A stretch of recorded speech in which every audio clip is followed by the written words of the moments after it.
Ever feel like you're the one holding your business together? Like if you let go for even a second, the whole thing might fall apart. The reality is your mindset might be what's keeping you stuck, overworked, and burnt out. Today, I'm going to show you how shifting your approach to delegation could unlock hours of your time and give you that freedom that you've been craving. My name is Fyfe Barraclough. I help business owner dads grow their company without being trapped in daily operations so they can be more present at home with their kids. In this clip, I want to talk about something that I see so many business owners struggle with, which is delegation. It's one of those things that sounds really simple, but often is actually quite challenging to get into practice. And I get it. There's a lot of things that we do as business owners. We wear a lot of hats. And there's often this do-it-all mentality. We want to make sure every detail is right. We want things done on time. And often there's a hidden assumption that nobody else can do it as well as we can. These things are what made you successful in the first place to get your business off the ground. But there's a catch, which is by trying to control every aspect of the business, it doesn't actually lead to larger and more success. In fact, it's often the one thing holding you back. And the funny thing is, when I work with business owners, they know this intellectually, but they're still stuck holding on to things that they should be delegating. Today, we're going to break down some of the mindset shifts behind effective delegation and how this can free up your time so you can step into a stronger leadership. Most business owners I work with are running around like crazy. They're putting out fires left and right. There's problems popping up, and it's really hard to find a moment to slow down, take a second, and understand what's happening in the business, to look at it from the outside in. When you're moving at this level of breakneck speed, delegation can feel really slow and just another thing that you need to worry about. And it often gets that can gets kicked down the road. But there's a reality here, which is if you don't delegate, you're actually holding your business back from growing. And by shifting your mindset around trust and control, you can actually start seeing delegation as something that doesn't take away your control, but can actually give you more freedom in the business so you can be more strategic and make these bigger plays that you've been dreaming about. So the first step is to identify where you're the bottleneck in the business. This is one of the things I help clients with all the time because they're so busy in the operations, dealing with employees, clients, day-to-day tasks. They can't actually slow down enough to see where they're slowing down the business. It's really hard to see the forest from the trees when you're in it. And as a coach, the sessions I have with clients are often like a pit stop in an F1 race. It's allowing them to slow down and pause, refuel, recalibrate, look at the workload and say, what are the things that I'm doing that I probably shouldn't be doing?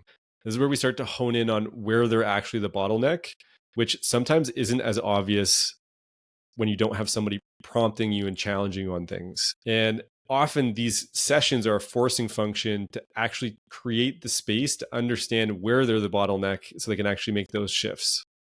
And it's usually the first place for them to figure stuff out because they can't make that time to figure this stuff out on their own because they're so busy. So once you've identified a couple bottlenecks, there's 4 types of tasks that you should be delegating right away. The first is repetitive tasks. These are things that happen consistently all the time: admin work, data entry. These are things that ideally don't require your personal touch. You can automate them with systems or technology. There's technical tasks, bookkeeping, social media management, technical support. Offload those to specialists. Third is ROI, low ROI and time-consuming tasks: scheduling, calendar stuff, emails, research. Ideally, you have a VA to do some of that kind of stuff, or an executive assistant. And then tasks that people are better at than you: graphic design, copywriting, building out your website, things that might be fun for you, but you're not the best at. Definitely outsource those. So let's get down to the real big reason why owners struggle with delegation. And that is the need for control. Often we feel like if we don't do it ourselves, it's not going to be done right. And what happens is there's this gas brake phenomenon. You want to move forward and delegate. You don't want to do certain things in the business anymore, but something keeps hitting the brake. And that brake is usually your need to control. So in this, the first thing I walk clients through is to get clarity on the underlying assumptions and hidden commitments holding that control mindset in place. And second is to start to reality test those assumptions and commitments so you can actually see if they're correct or not, because sometimes they're not founded in reality.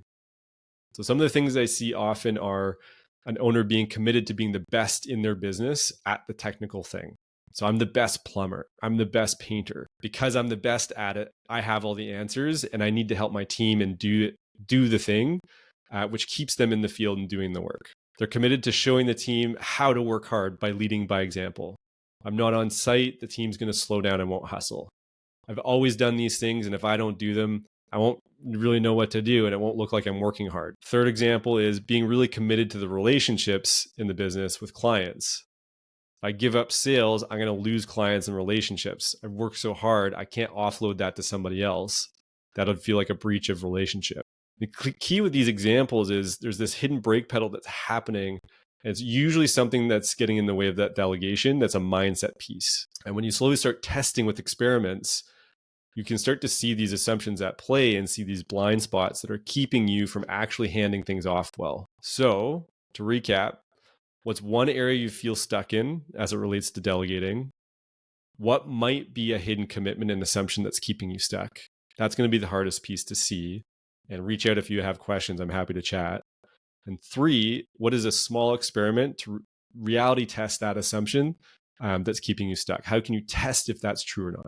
I hope this has been helpful. Thank you for watching. And if you like this video, subscribe to hear more insights from my experience coaching business owners, helping them get out of day-to-day operations and level up their leadership so they can spend more time with their family. Have a good one.